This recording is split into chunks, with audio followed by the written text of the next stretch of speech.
En la oscuridad de la noche, una lancha navega por el mar, acercándose lentamente a la bahía. Una lámpara de queroseno alumbra la lóbrega noche en medio del mar. Sus dos ocupantes miran con curiosidad y expectación al horizonte. Uno de ellos, Giano, un hombre de nacionalidad italiana, yace parado, sujetando el timón de la lancha, dejando que la suave corriente del océano Atlántico empuje la embarcación hacia la orilla. Giano no deja de mirar los promontorios que flanqueaban la bahía y parecen vigilar la lancha, cual gigantes de piedra. El otro tripulante, Timo Suárez, iba sentado delante de Giano. El agua salada se había colado en el fondo de la barca, debido a las incesantes olas que golpeaban la embarcación. ¿Estás seguro que es por aquí?, le preguntó Giano con su típico acento calabrés, el cual caracteriza a los nativos de Calabria por deslizar las heces como el silbido de un pájaro. Lo es, según el diario, contestó Timo al mismo momento que alzaba un libro marrón de rígidas y cuarteadas hojas. El lugar es ahí, en el centro de la bahía, a la misma distancia de los promontorios y de la orilla. El italiano sacudió la cabeza y suspiró. Giano afirmó el timón con ambas manos y dirigió la barca silenciosa entre las débiles olas. Él no creía del todo en ese diario. Giano y Timo solo se conocían por haber participado en algunas pillerías. Timo eligió a Giano para esta travesía no porque eran buenos camaradas, sino porque el italiano fue el único lo suficientemente loco, o desesperado, que se ofreció para acompañarle. Giano apagó el motor de la Zodiac y lanzó por estribor un cabo con un ancla de fondeo. Después, colocó la bolsa de deporte entre los dos y sacó de su interior los trajes de buceo. Hagámoslo rápido. No quiero que la guardia costera nos encuentre por aquí, dijo Giano, tendiéndole el suyo a Timo, como apurándolo. Se calzaron los monos de neopreno y se armaron con 2 cuchillos y sendas linternas. Antes de colocarse la bombona, Timo guardó el diario en la bandolera hermética que lo aislaría de la humedad, ya que podrían necesitarlo en la gruta. Si existe, apuntó el italiano. Sí, existe. Reafirmó su posición y su fe en lo que el diario afirmaba. Apagaron el candil y se lanzaron al agua. El agua del mar Caribe estaba cálida y tibia, tan igual como lo había estado 60 años atrás, si se fiaban de las fechas que apuntaba el diario, ligeramente más fría a medida que descendían. Mientras buceaba hacia la negra mole, en pos de poco menos que un fantasma, tal vez no mucho más que un delirio, Timo sentía en su costado el peso del diario y se esforzaba por recordar las confusas indicaciones que había memorizado durante meses y que ahora, con el medidor de profundidad en una mano y la linterna en la otra, parecían tan distantes. En el diario estaban unas indicaciones que el abuelo de Timo había anotado. El viejo había muerto de cáncer, a una edad que bordeaba los 100 años. No era su abuelo, ni siquiera su misma sangre, pero Timo se había acostumbrado a llamarlo así desde pequeño y con el nombre de abuelo se había quedado. Todavía no había terminado de enfriarse en su sepulcro cuando Timo había forzado la cerradura de su buhardilla y con la llave que le robara del cuello en el mismo lecho de muerte abrió el cofre dorado que el viejo guardaba debajo de un poncho. Aquel baúl olía a alcohol dulzón y a puro habano, pero el aroma se escapó nada más al abrirlo, como si el tiempo encerrado lo hubiera debilitado. Timo encontró el cofre de fotografías del abuelo, donde había fotos de Cuba, de la guerra. También encontró cartas y pliegos ajados de papel amarillento y tinta descolorida. Encontró también un uniforme desteñido, galones sucios y medallas mugrientas, una pipa de caña de boquilla mordisqueada. Al fondo del baúl, debajo de una blusa de mujer manchada de sangre, encontró el libro marrón y desgastado que el viejo utilizaba como diario. Timo solo lo había visto una vez, cuando todavía era muy pequeño. El abuelo había anotado algo rápido y después se lo había llevado. El recuerdo que había dejado en el niño era un bofetón por atreverse a mirarlo. Ahora, lo tenía entre sus manos, huyó con él a una cafetería, tan lejos que nadie pudiera reconocerlo, y leyó con avidez sus páginas finas y desmigajadas por el tiempo. La letra del abuelo era fina y apretada, manchurrones de tinta como cemento mantenían pegadas entre sí algunas páginas, y en las que se podían leer hablaba constantemente de un botín, el cual le pertenecía a un gringo al que se refería como Glock, y de un tesoro robado en la guerra.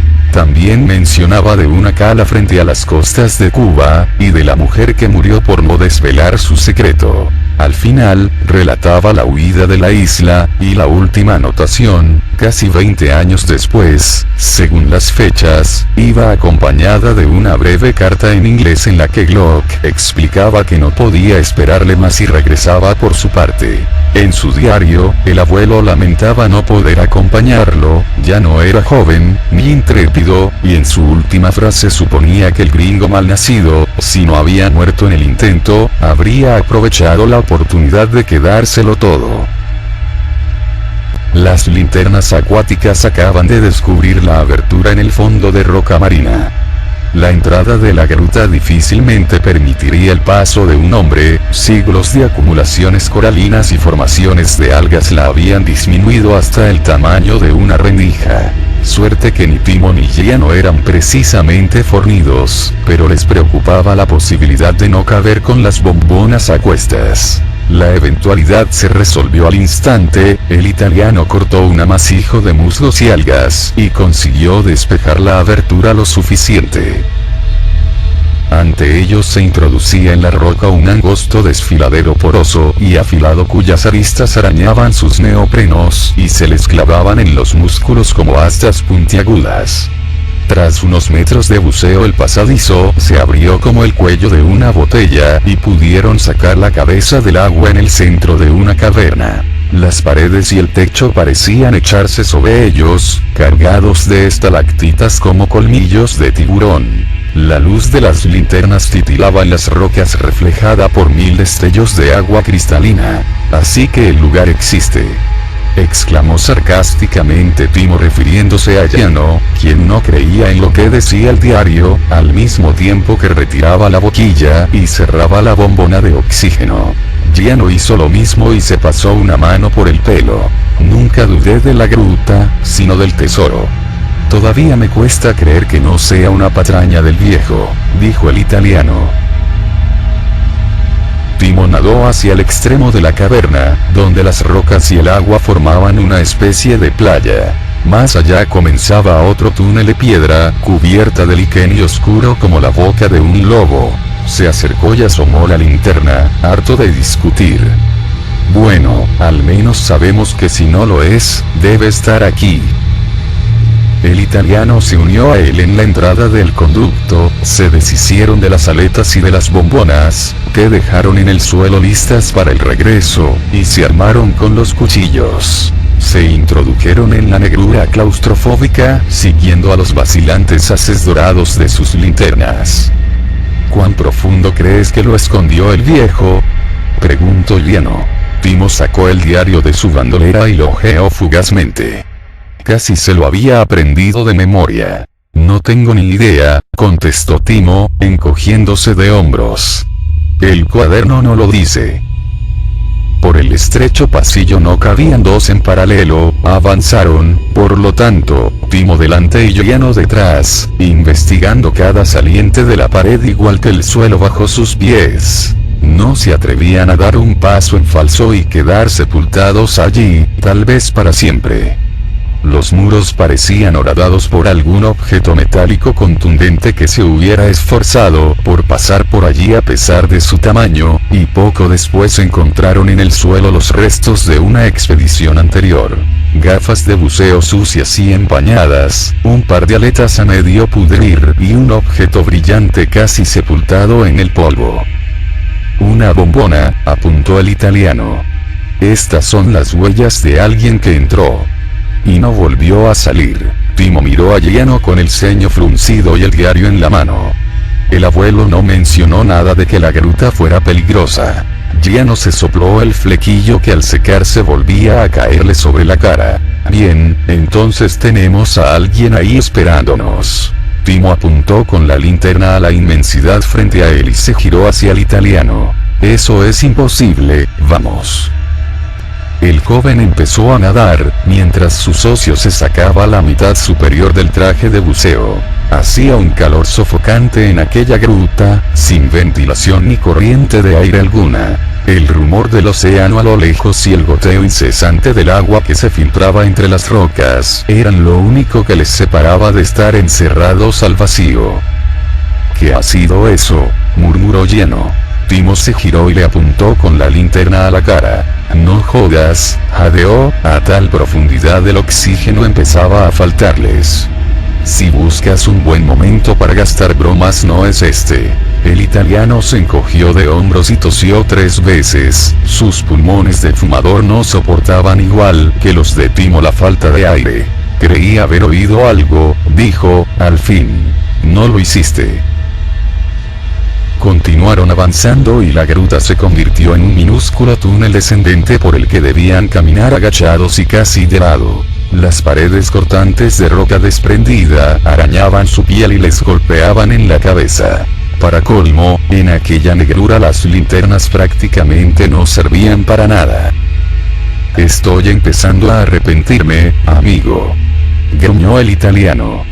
Este desfiladero parece no tener final.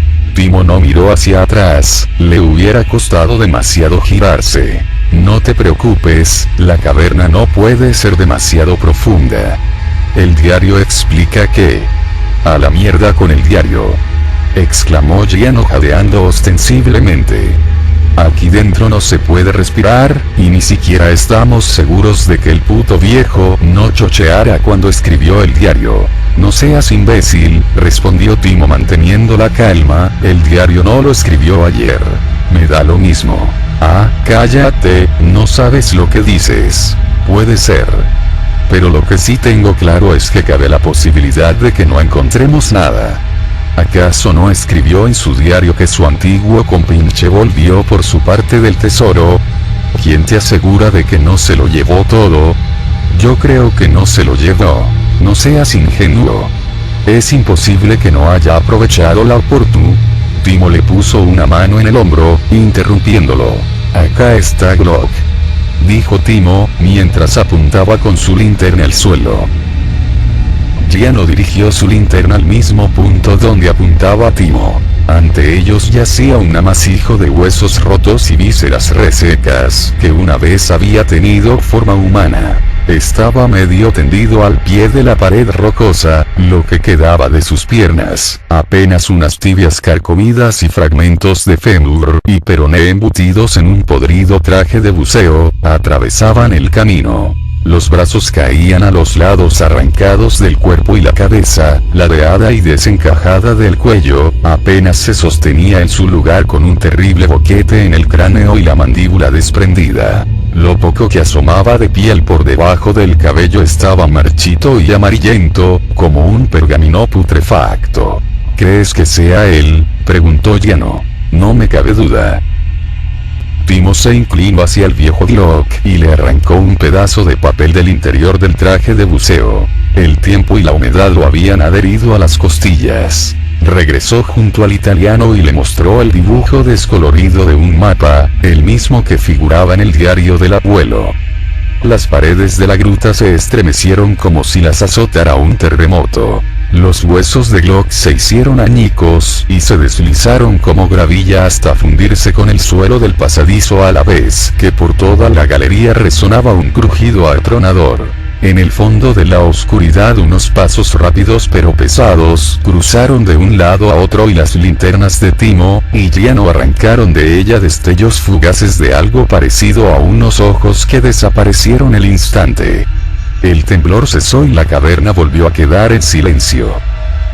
¿Qué ha sido eso?, preguntó Giano, la linterna temblaba en su mano. Timo negaba con la cabeza. No tengo ni idea, contestó con un hilo de voz. Larguémonos de aquí, tío. En esta cueva de mierda no hay nada. Guardaron silencio durante algunos segundos, no se oía nada, no se veía nada. No, continuemos, ordenó Timo. No hemos venido hasta aquí para darnos la vuelta con las manos vacías. El italiano no salía de su asombro. Pero, ¿y el temblor? ¿Y lo que hemos visto? Un murciélago. ¿Y el temblor?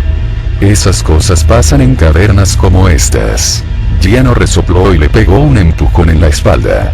Tú estás loco, pero yo me marcho, dijo, dándose la vuelta. Apenas se había alejado unos metros, el suelo desapareció bajo sus pies y se vio arrastrado al vacío por una especie de rampa en medio de un grito desgarrador. Timo salió corriendo detrás de él, pero lo único que encontró fue la cima polvorienta de un desprendimiento, seguramente ocasionado por el temblor. Giano, gritó.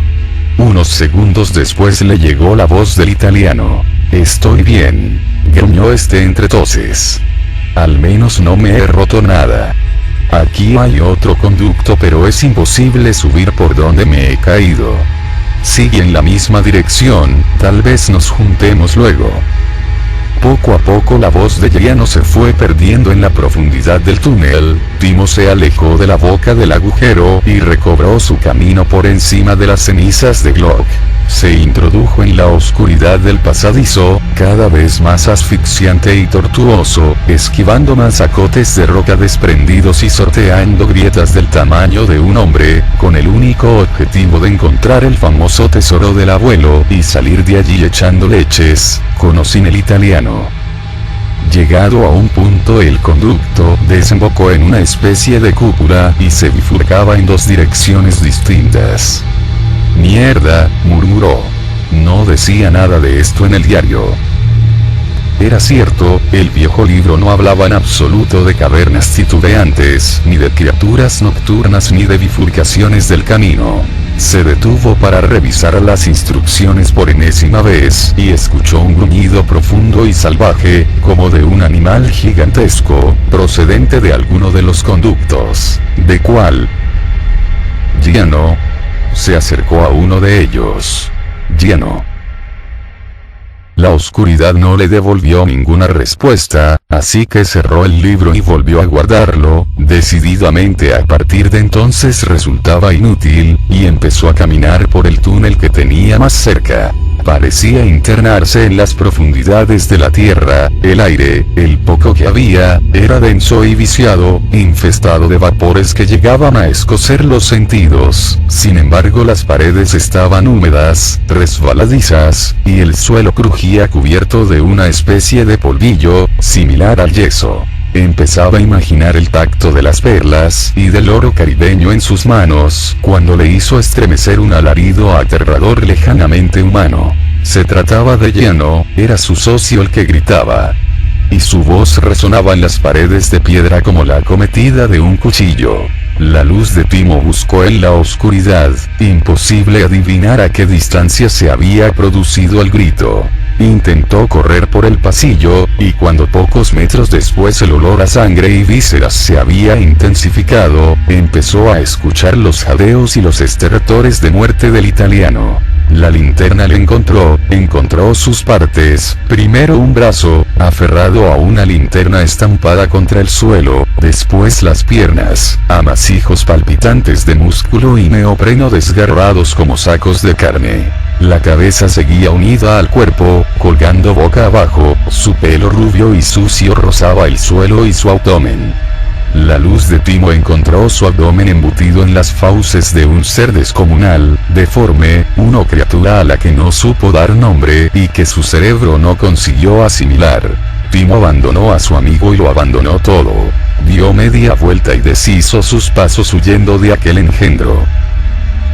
Llegó a la desembocadura de los dos conductos y recordó que el camino de regreso estaba cortado por el fatídico desprendimiento que había arrastrado con él a Giano. Su única alternativa era internarse por el segundo túnel y apostar todas sus fichas a que aquel le brindara una manera de salir de la caverna.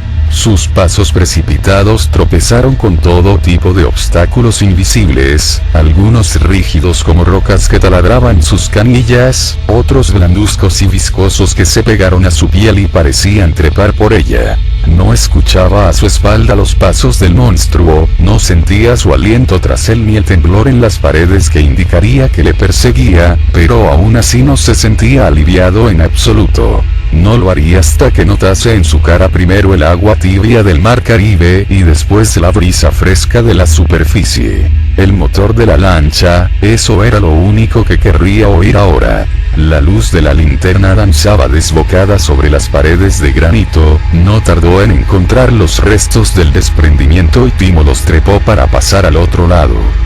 Había conseguido llegar en su huida más lejos que Glock, pero todavía no podía considerarse a salvo. Ese túnel era más estrecho y tortuoso y ni siquiera podía asegurar que tuviera salida al mar. Entonces la providencia le llevó hasta lo que andaba buscando. Había estado allí, aunque alguien se lo había llevado. La roca roja estaba allí, la pintura un tanto ajada, ennegrecida por el tiempo. Debajo, cuando Timo la empujó, la bolsa marrón con las iniciales del abuelo ocupaba un espacio cavado con torpeza en el suelo. Estaba vacía. Solo quedaba en ella un jirón de tela enmohecida, un retal bordado con el escudo de la revolución. Detrás, alguien había pintado con letras gruesas: "Gracias, viejo". Timo dejó caer la bolsa al suelo, sintiendo las lágrimas agolparse al borde de sus ojos y la desesperación acumularse en su pecho. El zarpazo en la roca le despertó de golpe y borró de su mente bolsa, tesoro y abuelo. Había fallado por poco y Timo sabía que eso podía no volver a repetirse. Un segundo azote le dio la vuelta y le enfrentó cara a cara con el monstruo. Cara por llamarlo de alguna manera. El ser abrió sus fauces en un rugido demencial que hizo sangrar los oídos de Timo y sus ojos vacíos se clavaron en los del chico como centellas negras la luz de la linterna. Cuando aquellas garras se abalanzaron sobre él consiguió esquivarlas dejándose caer al suelo y gateando logró alejarse de allí. Su hombro sangraba agotando sus fuerzas, sus rodillas se desgarraban al arrastrarse por la roca dura y para colmo estaba completamente a ciegas. Había perdido la linterna. Una pared de piedra detuvo su huida casi antes de comenzar. Consiguió trepar, se dejó caer al otro lado y se quebró un tobillo por ello. Solo podía oír los gruñidos de la criatura que le seguía con asombrosa facilidad, como si pudiera ver en la oscuridad, como si dominara el terreno. Timo intentó ponerse en pie, quiso correr, tirando de su pierna inútil, incapaz de mover el brazo derecho, tentando la pared con la otra mano para avanzar. Las pisadas del ser hacían temblar el suelo detrás de él, un aliento pútrido y abrasador erizaba su nuca, y cuando creía que todo estaba perdido el pasadizo desapareció, cayó al agua y empezó a hundirse. El corazón le dio un vuelco y su cuerpo recuperó nuevos bríos. La gruta terminaba allí donde había empezado, solamente le restaba nadar, bucear fuera de allí y ascender hacia la superficie. Pero sin oxígeno, sin linterna.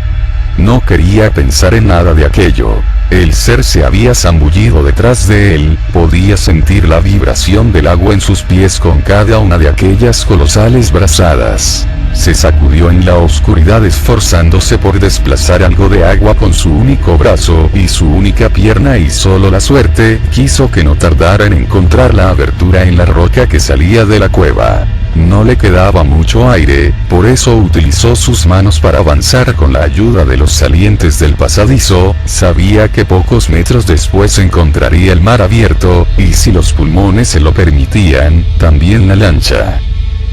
Luchó con todas sus fuerzas por no desfallecer, por no perder el sentido. No le quedaba aire, no le quedaba aire, no le quedaba aire.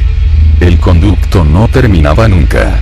Timo sabía que se estaba ahogando, los últimos salientes antes de esa débil luz que titilaba al fondo parecían demasiado lejanos, y luego el mar, todavía le quedaba mucho mar antes de la superficie. Se ahogaba, sus pulmones contraídos eran presa de convulsiones, el pecho le estallaba de dolor, la cabeza le daba vueltas, perdía la visión, así como las energías para seguir braceando en lugar de rendirse al instinto y abrir la boca, dejar entrar el agua, a falta de aire. Aire, aire, aire. Había llegado al borde de la abertura. Podía respirar. Eso importaba más que nada. Ahora sí, quizás podía escapar. Se hizo eterno aquel espejismo. Unas mandíbulas como de acero se aferraron a su pie izquierdo, llevándoselo con ellas. Después una pantorrilla, luego un muslo. Timo no sintió el dolor, sus ojos se fueron nublando, fijos en la sombra gris de la lancha que bailaba en la superficie. La criatura engulló su vientre, su brazo sanguinolento, lo último que Timo escuchó fue el crujido de su propio esternón, astillándose al ser masticado por aquella bestia. Su cabeza y su brazo estirado hacia la luz se desprendieron de su cuerpo, se deslizaron por el fondo del mar, dejando tras de sí un hilo de sangre que parecía jugar con las corrientes y los bancos de coral. Lo que quedaba de Timo salió a la superficie, su cara carcomida por los peces miraba al cielo rojizo del alba, su brazo rígido señalaba de forma macabra a la lancha motor a la que intentó llegar, pero que nunca conseguiría alcanzar.